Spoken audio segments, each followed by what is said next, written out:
urukundo imbuto y'umwuka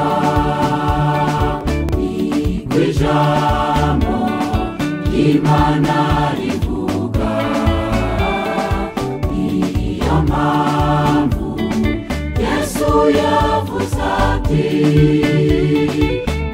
mukundane kuko nabakunze.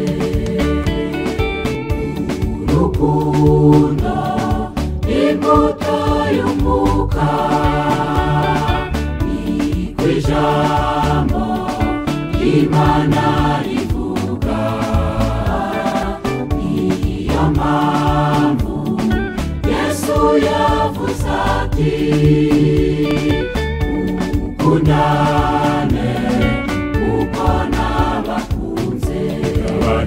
Nibwo abantu bazamenya ko muri abigishwa banjye kandi bizabatera guhimbaza So wo mw'ijuru.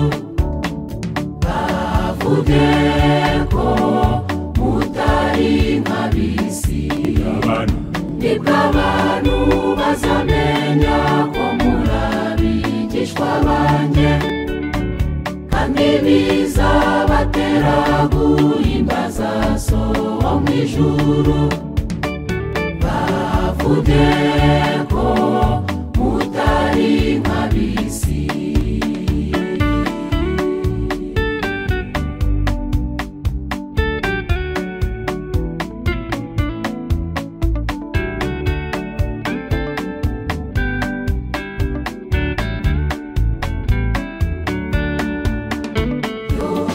Yohana we yaravuze ati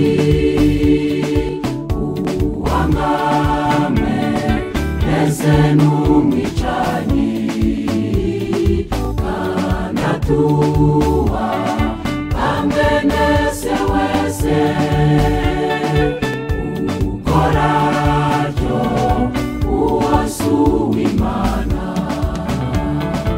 Yohana we yaravuze ati uwamwame ese n'umwicanyi kanatuwa amwenese wese ukoraryo uwasuwe Imana. Kubw'ibyo niba dufite umwuka wera dukundane, twereka ab'isi ko umwuka twakiriye ari ukuri. Twere imbuto zikwiriye abihanye. Kubw'ibyo niba dufite umwuka wera dukundane, twereka ab'isi ko umwuka twakiriye ari ukuri. Twere imbuto zikwiriye abihanye.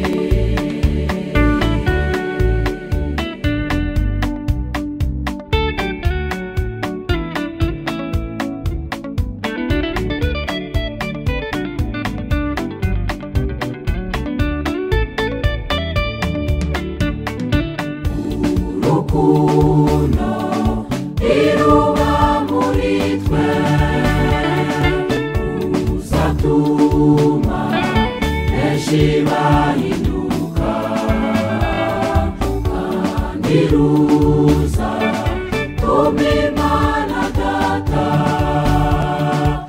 itubaba